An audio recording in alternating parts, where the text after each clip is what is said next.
I knew my husband had broken something inside our marriage. The moment I saw the woman sitting at my dining room table, she held one of my cream-colored linen napkins neatly across her lap, while candlelight flickered against the wine glasses between us. Thanksgiving jazz played softly from the kitchen speaker. Daniel insisted on using every year, and the smell of roasted turkey and cinnamon apples still floated warmly through the house. For one strange second, my mind refused to recognize her. Then she smiled at me, and suddenly I was 12 years old again, standing barefoot on a freezing porch while she locked the front door behind me because I had forgotten to fold laundry the right way. My chest tightened so fast I could barely breathe.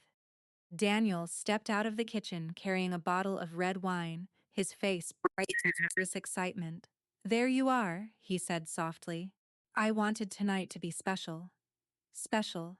God, I had never seen a man misunderstand his wife's pain so completely, because the woman sitting at my table wasn't family. She was the reason I had spent half my life learning how to survive without one. For a few seconds, nobody moved. Judith Mercer sat perfectly still beneath the warm dining room lights, dressed in a soft gray sweater that made her look harmless. Older, smaller than I remembered. Age had gentled the sharp edges of her face, but not enough to erase what lived underneath it. "Eleanor," she said carefully, as though speaking too loudly might scare me away. "You look beautiful." My hands immediately started trembling, not dramatically, just enough that I curled them into fists before Daniel could notice. Or maybe he did notice. Maybe he just misunderstood what he was seeing. Daniel set the wine bottle down and crossed the room slowly, like someone approaching a wounded animal. "I know this is a surprise," he said, "but I thought maybe, after all these years," he let the sentence trail off hopefully. "After all these years." The words made something cold slide through my stomach. I looked around my dining room as if I were seeing it for the first time. The table settings I had arranged that morning suddenly felt unfamiliar. My grandmother's-style candles, the polished silverware, the magnolia centerpiece from my flower shop resting in the center of the table. Everything still looked exactly the same, but the room no longer belonged to me. Judith stood carefully, smoothing invisible wrinkles from her sweater. "I wasn't sure you'd want to see me," she said gently. That almost made me laugh. Not because it was funny, because people like Judith always learned how to sound soft when they needed forgiveness from others. I stared at Daniel. "What is she doing here?" His expression shifted immediately from excitement to concern. "I talked to her a few months ago," he admitted cautiously. "I know you never wanted to reopen any of this, but Eleanor, you've carried this pain for so long." Pain. That was the word people like Daniel used when they had grown up loved. Pain sounded temporary, manageable, like something that healed cleanly if you talked about it enough. He had no idea what survival looked like inside a child. I swallowed hard, suddenly aware of how loud my heartbeat sounded inside my head. Daniel stepped closer. I thought maybe having one honest conversation could help everyone move forward. Everyone. As though this was some shared misunderstanding instead of 20 years of carefully built distance. I glanced toward the hallway and noticed something that made my stomach drop even harder. An unfamiliar suitcase stood near the staircase. Not a purse, not an overnight bag. A suitcase. "You invited her to stay here?" I asked quietly. Daniel hesitated for half a second too long. "Just through the holiday weekend." The room tilted slightly. I had spent 11 years building this house into the safest place I knew. Every detail inside it had been intentional. The soft lamps, the quiet colors, the routines. The locked doors checked twice every night before bed. People who grew up safe never understood how carefully some of us constructed peace. Judith looked around awkwardly. Daniel thought it might be good for us. I finally looked directly at her for the first time. Us. The word burned. Judith Mercer had spent most of my childhood treating me like an unwanted expense after my mother died. Nothing I did had ever been enough. Not quiet enough. Not grateful enough. Not useful enough. And now she was standing in my dining room, holding my linen napkin like she belonged there. Daniel reached for my hand, but I stepped back before he could touch me. The hurt that flashed across his face almost broke me, because I loved my husband. That was the terrible part. Daniel Hayes was not cruel, he wasn't controlling or selfish or malicious. He was kind in all the ordinary ways that matter inside a marriage. He remembered how I took my coffee. He kissed my forehead every morning before work. He bought fresh batteries before hurricane season because he knew storms made me anxious. But kindness without understanding could still wound people deeply. "Can we just sit down?" he asked softly. "Please." Judith lowered herself carefully back into her chair, suddenly looking fragile and old beneath the candlelight. I realized then that Daniel saw an elderly woman seeking reconciliation. I saw the person who taught me what it felt like to be unwanted inside my own home, and standing there in the warm glow of our Thanksgiving dining room, I understood something terrifying. The safest place I had ever built for myself no longer felt safe at all. I don't remember grabbing my coat. Second, I was standing in the hallway staring at Daniel like he had become a stranger inside his own face, and the next I was driving through downtown Savannah with tears blurring the streetlights into streaks of gold. Rain tapped softly against the windshield, not enough for a storm, just enough to make the roads shine. Daniel called 3 times before I finally silenced my phone completely. I couldn't hear his voice yet, not without breaking apart. The city was full of warm windows and glowing porches, families gathering, couples carrying pies into brightly lit homes. Everywhere I looked, people seemed to belong somewhere. I drove for almost 40 minutes before I finally pulled behind Magnolia and Vine. My flower shop sat quiet on the corner, its front windows dark except for the soft glow of the refrigerator cases inside. I unlocked the back entrance with shaking hands and stepped into the familiar scent of eucalyptus and roses. Only then did my breathing begin to slow. Flowers had always made more sense to me than people. Damaged flowers could still bloom if you handled them gently enough. People usually cut deeper where you were already broken. I sat on the small office couch in the back room and stared at nothing for a long time. Eventually, my mind drifted backward, the way trauma always does when someone tears open the wrong door. Judith Mercer was never my mother. My mother died when I was 9 years old after 3 years of hospitals, medications, and whispered adult conversations that always stopped when I walked into rooms. My father disappeared emotionally long before she actually died. After the funeral, he disappeared physically too. Judith was my mother's older sister-in-law. She and her husband took me in because nobody else wanted to. At least, that was the phrase she repeated often enough for me to memorize it. "You should be grateful we gave up our privacy for you. You should be grateful you weren't sent somewhere worse. You should be grateful anybody took you at all." Children believe the stories adults repeat around them long enough.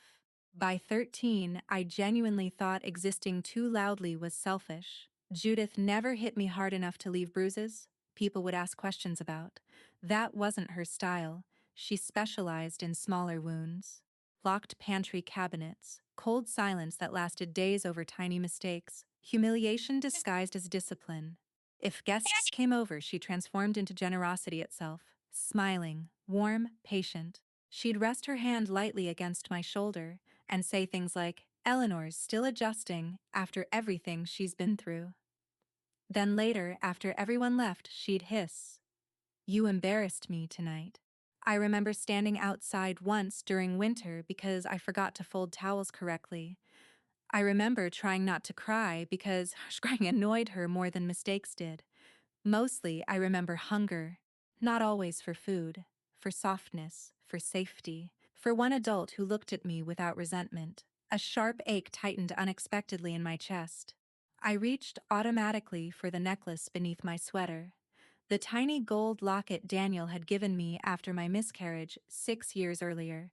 Even now, the memory still hurt quietly. We had been married 5 years then. We'd already painted the spare bedroom pale yellow. Daniel had assembled the crib himself Sunday afternoon, while old jazz records played through the house. Then everything disappeared in a single hospital room. Afterward, Daniel grived outwardly. He cried. He wanted closeness. I came quieter, safer inside routines. I organized kitchen cabinets at midnight because control felt easier than heartbreak. Daniel used to tell me gently, "You don't always have to prepare for disaster," but disaster had raised me. Of course, I prepared for it. My phone buzzed again across the desk. Daniel. I almost ignored it. Instead, I opened the message. "Please come home. I never meant to hurt you." Another one appeared seconds later. "She just wants a chance to explain things." I laughed softly then, a broken little sound in the empty shop. Explain. People loved that word when they hadn't survived the thing being explained. I stood and wandered through the dark workroom, trailing my fingers along buckets of white hydrangeas, waiting for tomorrow's deliveries. That was when another message appeared. I booked her room upstairs because I thought having time together would help. I thought maybe if you really talked, you could finally heal. I stopped walking, room upstairs, not dinner, not one conversation, a plan. 6 months of phone calls and emotional planning behind my back. Suddenly, dozens of tiny moments from the past year rearranged themselves inside my head. Daniel casually asking whether I'd ever thought about reconnecting with surviving relatives. Him mentioning forgiveness after church one Sunday. The strange way he'd looked at me when I said some relationships should stay buried. Oh my God. He'd been building this for months. I sat back down slowly, staring at my phone while nausea twisted through me.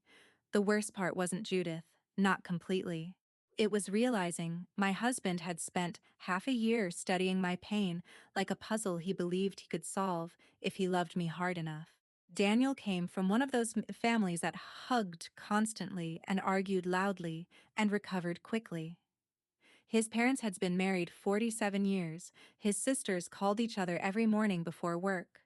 To Daniel, family meant safety by default. He had never understood that for some of us, family was the first danger we ever survived. Another voicemail notification appeared. I hesitated before pressing play. His voice sounded tired now, smaller somehow.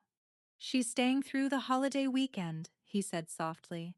"I know you're angry, but Eleanor, I really thought this could finally help you move on." The message ended. I stared out at the dark flower shop for a long time after that. Then I whispered the thought that frightened me most. For the first time since I married Daniel Hayes, I wasn't sure he understood me at all. I barely slept.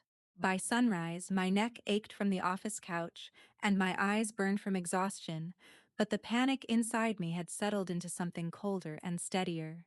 Anger. Outside the flower shop window, Savannah moved through Thanksgiving morning as though nothing in the world had broken overnight. Couples carried bakery boxes down the sidewalks. Church bells rang faintly in the distance.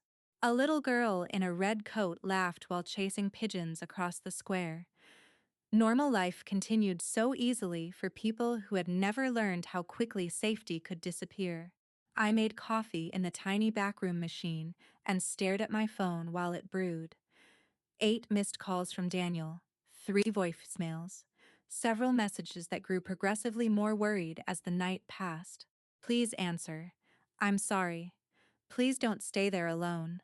I know you're hurt, but we can work through this." That last message almost made me throw the phone across the room. Work through this. As though he'd accidentally forgotten to pick up milk instead of inviting my childhood trauma into our guest bedroom. Still, by mid-morning, another feeling had begun creeping beneath the anger. Violation. Judith was still inside my house, using my towels, sitting in my kitchen, existing inside rooms I had spent years turning into safe places, and somehow that thought became unbearable. So I drove home. The streets were crowded with Thanksgiving traffic by then. Every red light gave me another opportunity to turn around, but I didn't. By the time I pulled into the driveway, my stomach was tight enough to hurt. Daniel opened the front door before I even reached it. Relief flooded his face so visibly that guilt stabbed unexpectedly through me. Thank God, he breathed. I was worried. I stepped past him without answering. The house smelled like sage stuffing and roasted turkey. Soft instrumental music drifted from the living room speaker. Everything looked warm and beautiful and violently wrong. Then I saw it. A second coffee mug beside Daniel's in the sink. A folded gray cardigan draped neatly across one of my dining chairs. Judith's suitcase still standing near the staircase. Tiny things. Ordinary things. But trauma lives in details. Daniel followed me carefully through the kitchen. I know this is uncomfortable. Uncomfortable? I turned toward him so fast he stopped speaking. His expression shifted immediately. Not defensive, confused. That somehow hurt worse. I shouldn't have surprised you, he said carefully. I understand that now. No, I said quietly, you don't. Silence stretched between us. Then another voice floated gently from the dining room. Eleanor? My entire body tightened instantly. Judith stepped into the kitchen, holding one of my ceramic teacups like she belonged there. Her silver hair was neatly brushed now. She looked soft in the daylight, fragile even. People trusted fragile-looking women. That was part of how people like Judith survived accountability. I'm glad you came back, she said. I know this is emotional. Emotional. Another harmless word people used when they wanted to shrink something ugly into something manageable. I crossed my arms tightly. Why are you here? Her expression flickered almost imperceptibly. I wanted to make peace before it's too late. There it was. Not remorse. Urgency. Aging people often became desperate to rewrite history before death arrived. Daniel stepped between us slightly, trying to soften the tension already thickening the room. Maybe we should just take things slowly today, he suggested. Nobody has to force anything. But he still didn't understand. Simply bringing her here had already forced everything. Judith set the teacup down carefully. I know I wasn't perfect raising you, raises me. The phrase made my skin crawl. She said it the same way people described fostering abandoned puppies. I was grieving too after your mother died, she continued softly. We all did the best we could. I stared at her, and suddenly I could smell cigarette smoke from 28 years ago. Could hear cabinet doors slamming. Could feel freezing porch wood beneath my bare feet. People who grow up in healthy homes never understand this part of trauma. Memory isn't always visual. Sometimes your body remembers first. Daniel rubbed a hand nervously across the back of his neck. Maybe today can just be a fresh start. I looked at him slowly. Fresh start. He truly believed this was repairable through enough kindness and conversation. He still thought this was conflict, not damage. The doorbell rang before I could answer. Daniel's face brightened with relief. That'll be Michael and Renee. I blinked at him. You invited people? His expression faltered slightly. Just dinner guests. I thought having a normal Thanksgiving atmosphere might help everybody relax. I actually laughed then. A short, stunned sound. My trauma had become a social event. Michael and Renee Talbot entered carrying sweet potato casserole and wine, all cheerful warmth and church hugs. Renee immediately complimented the flower arrangement near the entryway. Judith smiled at them with practiced gentleness. Within minutes, she looked perfectly believable, as a misunderstood, older relative reconnecting with family. That was the danger of emotional abuse. It rarely left visible scars people could identify quickly. Dinner preparations continued around me while I floated somewhere outside myself. Michael discussed football scores with Daniel in the living room. Renee helped set the table while chatting pleasantly with Judith about Savannah weather and holiday traditions. And Judith adapted beautifully. Soft voice, patient smile, measured sadness. The performance would have impressed me if it hadn't once controlled my entire childhood. At one point, Renee touched my arm gently while arranging silverware.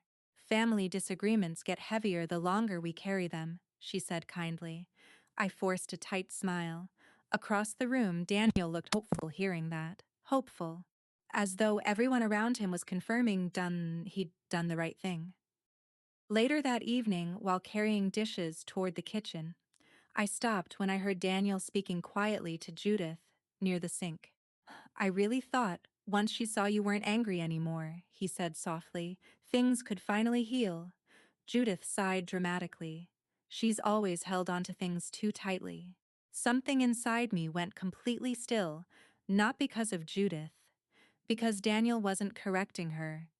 He was listening. I backed away before they noticed me and walked upstairs mechanically.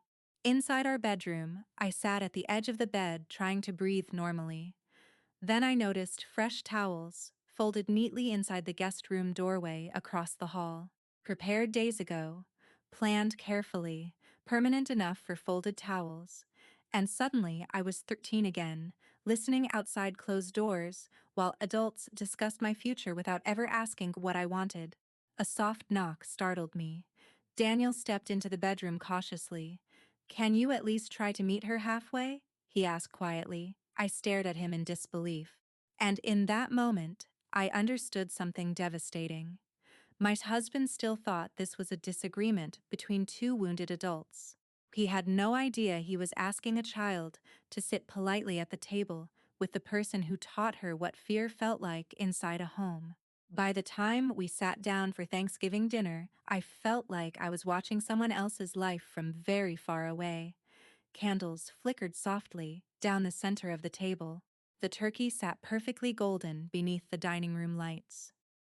Crystal glasses reflected warm amber light against the walls, while old jazz hummed quietly through the speakers. Everything looked beautiful. That was the cruel thing about emotionally dangerous moments. Sometimes they happened in perfectly decorated rooms. Michael Talbot carved turkey while Renee complimented the stuffing. Daniel poured wine too quickly because his hands were nervous. Judith sat directly across from me, wearing a careful expression of fragile gratitude, and I sat there trying not to disappear inside myself. "Eleanor's flower arrangements always make holidays feel elegant," Renee said warmly. "She's always had a gift for making things beautiful," Judith added gently. My stomach twisted. People like Judith loved complimenting the versions of you they helped break. Daniel smiled at me carefully from beside the mashed potatoes. It wasn't a normal smile. It was hopeful, fragile, like he kept waiting for the evening to transform into the healing moment he'd imagined. I couldn't stop thinking about the folded towels in the guest room upstairs. Proof. He hadn't invited Judith into our home impulsively. He had prepared space for her. Michael lifted his wineglass. "To family," he announced cheerfully. The word landed heavily in my chest. Everyone raised their glasses except me. Judith noticed. Her expression softened with practiced sadness. "I know this must be difficult for you." Difficult. Another small harmless word. I stared at my untouched wine. At some point during childhood, survivors learn that language can be its own kind of manipulation. People soften ugly things until the truth becomes socially uncomfortable to say out loud. Judith didn't say abuse, she said difficult. Daniel cleared his throat gently. "Maybe tonight can just be about honesty." I looked at him slowly. Honesty, the irony almost hurt. Dinner continued awkwardly after that. Renee asked polite questions about the flower shop. Michael discussed church renovations with Daniel. Judith kept contributing small memories from my childhood in that same soft, sorrowful voice. "You used to love helping me bake at Christmas," she said at one point. A flash exploded behind my eyes so suddenly I nearly stopped breathing. I was 11 years old again, standing on a chair beside the kitchen counter while Judith slapped flour from my hands because I cracked eggs too slowly. "You ruin everything you touch," she had snapped. Back then, I apologized constantly for existing incorrectly. Now I just sat frozen at my own dining room table while she rewrote history in front of witnesses. "She was always sensitive," Judith continued quietly. "Losing her mother so young affected everything," Renee said sympathetically. Daniel looked conflicted, but still hopeful, and suddenly I understood something horrifying. Everyone at this table was hearing her version first, not mine. Judith reached delicately for her wineglass. "I know I made mistakes," she sighed, "but I did the best I could raising a grieving child." That sentence finally broke something open inside me, because she still called it raising me, as though emotional starvation counted as care. I set my fork down carefully. The sound against the plate cut sharply through the room. Conversation stopped. For a moment nobody moved. Then I heard my own voice. Quiet. Steady. You locked pantry cabinets because you thought I ate too much. The room went completely silent. Judith blinked once. I kept going. You made me apologize for using electricity if I stayed awake too late reading. My throat tightened. I forced the words out anyway. You told me nobody would ever really want me because grieving children exhausted people. Daniel stared at me like he'd never heard my voice before. Judith shifted uncomfortably. Eleanor, no, I interrupted softly. You don't get to soften this now. Michael slowly lowered his fork. Renee looked stunned, and somewhere beside me, Daniel stopped breathing normally. I turned toward Judith fully for the first time all evening. Do you remember locking me outside because I folded towels wrong? Her face tightened instantly. You were dramatic as a child, she said quietly. Dramatic. I almost laughed again. That word had followed me my entire life any time my pain became inconvenient for someone else. You counted food, I continued. You made me feel guilty for every meal I ate after my mother died. Judith's eyes flashed defensively now. Your uncle and I sacrificed a lot for you. There it is, I whispered. The truth, not love, not grief. Sacrifice, as though I had been debt instead of family. Daniel finally spoke, his voice unsteady. Eleanor, why didn't you ever tell me it was this bad? I looked at him then, really looked at him, at the confusion in his face, at the horror slowly replacing hope. And suddenly I understood something equally painful.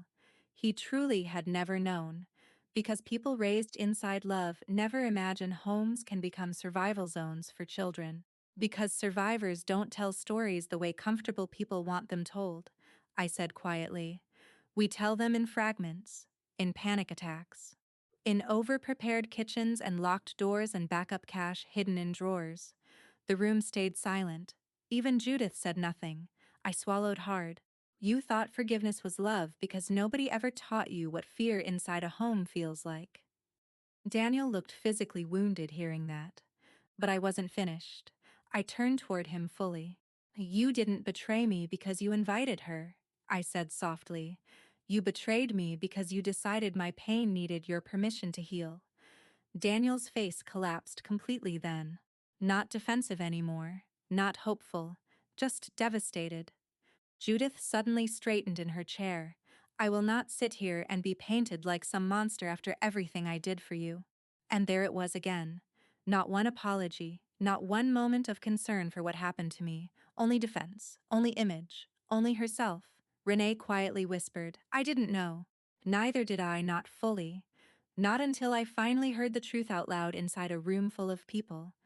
I stood slowly from the table. Daniel immediately rose after me. Eleanor, wait, but I was already walking toward the hallway. My chest hurt so badly it felt impossible to breathe. Daniel caught up with me near the front door. Please, he whispered desperately. I'm sorry, I didn't understand. I stared at him while tears burned behind my eyes. No, I said quietly. You managed me. You protected her comfort more than my safety. The words hit him like physical force. I grabbed my coat from the hallway chair. Then I left my own Thanksgiving dinner while candlelight still glowed warmly behind me, like nothing inside that house had shattered. I drove back to the flower shop with tears blurring the streetlights so badly I almost missed two red lights downtown. By the time I unlocked the back door, my entire body felt hollowed out, not relieved, not angry anymore, just exhausted in a way that settled deep into my bones. I left the lights off and sat alone in the workroom surrounded by unfinished holiday arrangements. White roses rested in metal buckets beside eucalyptus stems waiting to be trimmed in the morning. The shop smelled clean and alive. Unlike my chest, my wedding ring felt unbearably heavy on my hand. I stared at it for a long time before slowly sliding it off and placing it beside a vase of dying white roses on the work table. The sight of it there nearly broke me, because I still loved Daniel. That was the problem. If he had been cruel, leaving would have been sensible. Cruel men are easier to survive than kind men who accidentally reopen your deepest wounds. My phone buzzed again across the table. Daniel. This time I answered. For several seconds neither of us spoke. Then I heard him exhale shakily. "She's gone," he said quietly. I closed my eyes. "What?" I asked Judith to leave. Silence filled the room between us, not triumphant silence. Not satisfying silence, just grief. "I should done it before you ever had to ask," he whispered. Something in his voice sounded different now. Not defensive, not hopeful. Broken. I leaned back against the counter behind me. Why? Another long pause. Because she never once sounded sorry, he admitted quietly. Even after tonight, I didn't answer. Daniel continued carefully, like each word hurt him. She kept talking about how difficult you were as a child, about sacrifice, about misunderstandings. His voice cracked slightly. She never asked whether you were okay. I stared at the wedding ring beside the roses. Finally, Daniel was beginning to see it. The problem had never been conflict. The problem was that Judith still viewed herself as the victim of my existence. "I found some things in the closet after you left," he said softly. My stomach tightened immediately. "What things? A box?" "Oh no." I closed my eyes. Inside that box were pieces of a life I almost never touched anymore. Old school records, foster evaluations, medical paperwork, counselor notes, proof. Children who grow up emotionally unsafe become archivists of their own suffering, because eventually someone always not says, "It couldn't have been that bad." Daniel's breathing sounded uneven now. "There was a journal," he whispered. "You were 13. I remembered the little blue notebook instantly. I hadn't opened it in years. "I didn't mean to invade your privacy," he continued. After tonight, I needed to understand what I missed." Tears burned unexpectedly behind my eyes, not because he read it, because he finally realized there was something he had missed at all. "I wrote one line over and over," he said quietly. "If I stay quiet enough, maybe people won't get tired of me." My chest tightened painfully. I had forgotten writing that. Or maybe I had simply buried it deeply enough to survive adulthood. Daniel sounded like he was crying now. And somehow, hearing that hurt worse than hearing him defend himself ever could. "I didn't know," he whispered again. "I know. That was the tragedy of it. He truly hadn't known." Daniel Hayes came from one of those families where people argued loudly and recovered quickly because love underneath the conflict was never questioned. His mother hugged everyone constantly. His father cried openly at weddings. His sisters called him every Sunday without fail. To Daniel, family meant safety by default. To me, safety had always been conditional. "I thought I was helping you heal," he said quietly. I looked around the dark flower shop. Rows of fragile things depending entirely on gentle handling. "You thought healing meant reopening the wound," I whispered. Silence, then softly, "What does healing mean to you?" The question caught me off guard. Not because it was profound, because it was the first time he had asked instead of deciding. I swallowed hard. "Safety." The word sat heavily between us. "Not forgiveness?" "No." Another silence followed. Then I heard him inhale shakily again. "I spent years thinking your boundaries were walls," he admitted. "I thought if I loved you enough, eventually you wouldn't need them anymore." Tears slipped quietly down my face, because that was exactly what he had believed. And because part of me understood why. People raised inside healthy love often confuse openness with healing. They don't realize boundaries are sometimes the only thing standing between survivors and collapse. "You saw distance," I said softly. I saw instructions for staying alive. His breathing caught again. For a moment neither of us spoke. Then Daniel said quietly, "I want to learn how to love you without hurting you."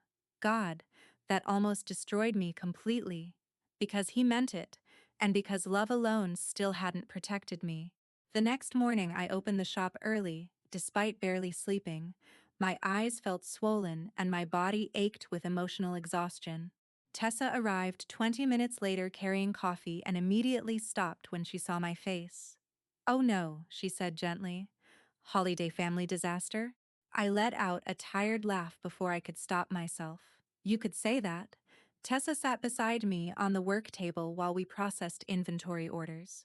After a few minutes, she said quietly, I stopped spending holidays with my mother 3 years ago. I glanced at her in surprise. She only knows how to love people she can control. Tessa added with a shrug. Some families confuse access with entitlement. The word settled heavily inside me. Survivors always recognized each other eventually, not through details, through language. Around noon, the front bell above the shop door chimed softly. Daniel stood there looking exhausted. His eyes immediately found the wedding ring beside the vase of white roses. And I watched the realization physically hit him. He didn't ask me to put it back on, didn't tell me to come home, didn't pressure me at all. For the first time since Thanksgiving began, he simply respected the distance I needed. I called a therapist this morning, he said quietly. I blinked. For me too, he added quickly. Not just for you. Something inside my chest shifted slightly. Not forgiveness, not yet. But maybe the smallest beginning of understanding. Daniel stepped closer slowly. You were right, he said softly. I didn't betray you because I wanted to hurt you. I betrayed you because I decided your pain needed my permission to heal. Tears burned behind my eyes again. Because finally, he understood the difference. And somehow that hurt almost as much as the betrayal itself. Spring arrived quietly that year, not dramatically. Not with some cinematic sunrise where suddenly everything inside me felt healed and whole again. Healing, I learned, was much less beautiful than people imagined. It looked like awkward therapy appointments on Tuesday afternoons. It looked like sitting in silence beside my husband without knowing whether to reach for his hand. It looked like crying unexpectedly in grocery store parking lots because someone raised their voice 2 aisles over. Mostly, healing looked boring, which after a lifetime of emotional chaos started to feel miraculous. By March, Daniel and I had settled into something fragile but honest. We were still together. But our marriage no longer rested on assumptions. That was the difference. Before Thanksgiving, Daniel had loved me through the lens of his own understanding. He thought love naturally erased fear if you gave it enough patience and warmth. After Thanksgiving, he finally understood that fear doesn't disappear simply because someone kind enters the room. Sometimes fear survives long after danger ends. Therapy forced both of us to say uncomfortable things out loud. I hated it at first. The therapist asked questions nobody had ever asked me before. What made you feel emotionally safest as a child? Nothing. When did you first learn love could disappear? Always. What do you need from your husband now? That question almost broke me completely, because I still didn't fully know. For most of my life, survival had mattered more than need. Daniel attended his own sessions too. And slowly, painfully slowly, I began noticing changes. Not grand gestures, small things. He stopped inviting people over without asking first. He stopped saying things like, "You're overreacting." Instead, he started asking, "Do you feel safe right now?" That question alone changed something inside me. One evening in April, I came home from the flower shop to find Daniel standing in the kitchen holding one of my old emergency cash envelopes. I froze instantly. For years I had hidden small amounts of money all over the house. Kitchen drawer, bathroom cabinet, winter coat pocket, insurance, survival money. Daniel looked at the envelope carefully before setting it back down untouched. I'm not upset, he said softly. I just finally understand why you did it. Tears burned unexpectedly behind my eyes. Because he wasn't mocking me, wasn't trying to logic me out of it, wasn't treating my fear like irrational inconvenience. He was simply trying to understand it. That was new. And maybe understanding mattered more than fixing ever had. A few weeks later, I received a letter from Judith. I recognized her handwriting immediately and almost threw it away unopened. Instead, I sat alone in the flower shop office after closing and forced myself to read it. The apology inside was careful and polished. She admitted she could have handled things differently. She said grief had made her harder than intended. She wrote, "I hope one day you can remember the good parts too." Not once did she actually name what happened. Not once did she say abuse. By the end of the letter, I realized something surprising. I no longer needed her to understand. For years, I thought healing required acknowledgement from the people who hurt me. But therapy taught me something different. Validation does not have to come from the source of the wound. Sometimes survivors spend decades waiting for apologies that were never emotionally possible from the people who caused the damage. I folded the letter carefully and placed it back into the envelope. Then I threw it away. Not angrily, just finally finished with it. That night, Daniel found me sitting on the back porch watching rain collect along the railing. "Did you read it?" he asked quietly. I nodded. "How do you feel?" I thought about the question honestly before answering. "Free," I admitted softly. He sat beside me without speaking for a while. Then he said something I don't think I'll ever forget. "I used to think forgiveness meant reopening the relationship," he said quietly. "Now I think maybe forgiveness just means the pain stops controlling your life." I looked at him carefully. "You really have changed." His smile looked sad around the edges. "I had to," he admitted. "I loved you without understanding you for too long." That sentence stayed with me for weeks afterward, because it was true. Love without understanding can still wound people deeply, but understanding without defensiveness, that could begin repairing things. By the time Thanksgiving returned the following year, our house felt different.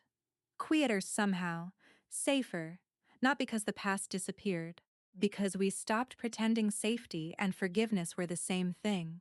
This time, there was no giant dinner table filled with emotional performance, no forced reconciliation, no carefully managed peace. Just people we trusted. Tessa came over carrying homemade pie and terrible grocery store wine she insisted tasted expensive. Two foster teenagers from a local holiday volunteer program joined us after helping deliver floral arrangements through the community center. One of them, a skinny 16-year-old named Ava, barely spoke all evening, but I noticed her slipping extra dinner rolls into napkins when she thought nobody was watching. Something inside my chest tightened painfully at the sight. Survival behavior. I recognized it instantly. Without embarrassing her, I quietly packed leftovers in containers for both teens before they left. Ava looked startled when I handed her the bag. "You don't have to do that," she murmured automatically. That sentence hurt me more than she probably realized. Children who grow up emotionally unsafe always believe care comes with conditions.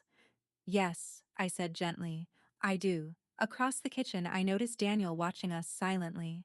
And for the first time, I knew he truly understood what trauma looked like in ordinary moments. Not dramatic breakdowns, not screaming, just small, fearful habits people carried quietly through everyday life. Later that night, after everyone left, Daniel and I sat alone at the dining room table while candles burned low between us. 1 year earlier, this room had become the place where everything inside our marriage cracked open. Now it felt peaceful, not perfect, but honest. Daniel leaned back in his chair and studied me carefully. "Do you think your family will ever heal?" he asked softly. I looked around the room before answering, at the half-finished pie, at the empty coffee mugs, at the warmth still lingering quietly inside the house. Then I thought about Ava hiding dinner rolls in napkins, about Tessa laughing too loudly whenever conversations became emotional, about Daniel learning how to ask permission before trying to save me. And suddenly the answer felt obvious. "This is my family now," I said quietly. "The people who learned how to love me without making me afraid first." Daniel's eyes filled immediately, not because the answer was sad, because it wasn't. For the first time in my life, home no longer felt like something I had to earn through silence or usefulness or gratitude. It simply felt safe. Later that night, after Daniel went upstairs, I stayed behind long enough to blow out the final candle at the center of the table. The room fell softly into darkness. And standing there alone in the quiet house we had nearly destroyed trying to heal incorrectly, I realized something important. Healing was never about reopening old doors. It was about finally learning which ones deserved to stay locked. And honestly, I think a lot of people struggle with that. Some people believe love means giving endless access to anyone connected to you by blood or history, but sometimes real love looks as more like boundaries. Sometimes healing means choosing peace over reconciliation. So I'd genuinely love to know what you think. Do you believe family always deserves another chance? Or are there some wounds people lose the right to return from? If this story stayed with you, leave a comment below and share your thoughts. And if you enjoy emotional stories about family, trust, healing, and second chances, don't forget to like the video, share it with someone who might need it, and subscribe to the channel for more stories like this.